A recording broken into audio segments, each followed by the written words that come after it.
C'est un exemple de détermination et de persévérance, celui du jeune entrepreneur Yorick. Sa particularité, un lourd handicap impactant son autonomie. Depuis des années, ce franciscain se battait pour réaliser un véhicule adapté à ses besoins, un rêve devenu réalité. C'est le grand format de cette édition.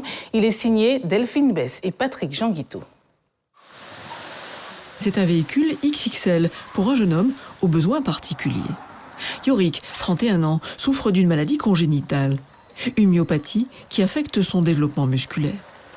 Depuis 4 ans, il se battait pour réaliser ce rêve synonyme de liberté et d'autonomie. L'aménagement de ce véhicule a été réalisé exactement à sa mesure et à celle de son fauteuil par une entreprise spécialisée. Ça prend environ 6 mois pour la fabrication, entre le moment où ils achètent le véhicule et qu'ils le décaissent, parce que ça demande beaucoup. Il faut retirer tous les sièges. La seule partie qu'on ne touche pas, c'est le moteur, l'avant du véhicule.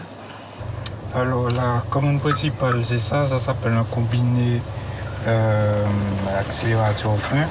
C'est un tourné poussé. Ça veut dire qu'on tourne pour accélérer et on freine, on pousse pour freiner. Ensuite, il y a la fourche à 3 points où tu mets ta main dedans. La direction, elle est sur-assistée, donc c'est super facile de tourner le volant.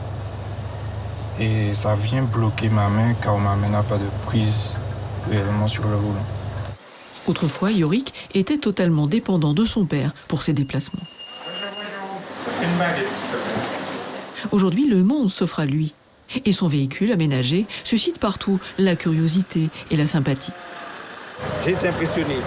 Mais quand j'ai discuté avec lui, il m'a dit qu'il a cherché de son propre gré pour pouvoir arriver là où il est arrivé. Aujourd'hui, je lui tire mon chapeau. Mais aussi, ça fait plaisir. 62 000 € ont été nécessaires à l'achat et à l'adaptation du véhicule. Les travaux représentent plus de la moitié. Bien sûr, le jeune homme n'avait pas les moyens de tout financer. Une cagnotte sur Internet et un combat de plusieurs années pour décrocher subventions publiques et privées ont fini par porter leurs fruits. Le fait de voir le véhicule devant chez toi, de voir par tout ce que tu es passé, des 4 ans de démarches administratives, de tout ça, ça fait vraiment plaisir. Quand par exemple je m'ennuie à la maison, je dis à mes neveux, bon, on y va, on va faire un tour. On va à la petite boutique, on achète 2 petits biscuits, on se pose près de la mer. C'est une autre vie. Dans la maison familiale, Yorick vit avec une large fratrie. Je ramène le pain. Tant mieux, on va pouvoir faire un petit tapas. Pour ses proches qui l'ont vu si souvent au bord du découragement, le jeune homme s'est en partie affranchi de son handicap. Il lui manquait juste ses ailes. Sa voiture est arrivée, ses ailes sont arrivées. Et depuis, il a pu quand même profiter de cette indépendance qu'il a gagnée de lui-même. Je suis fier de mon fils parce qu'il est persévérant. Et moi, je suis là avec lui. Je l'ai accompagné depuis le début jusqu'à la fin. Alors, on a tout fait pour qu'il puisse réussir. Et il a beaucoup de courage et beaucoup de volonté. Yorick Capro-Placide a aujourd'hui de nouvelles ambitions professionnelles. Cet infographiste, qui a notamment réalisé les visuels d'Octobre Rose, peut désormais visiter ses clients et assurer lui-même ses livraisons. Maintenant, il va pouvoir quitter la maison presque.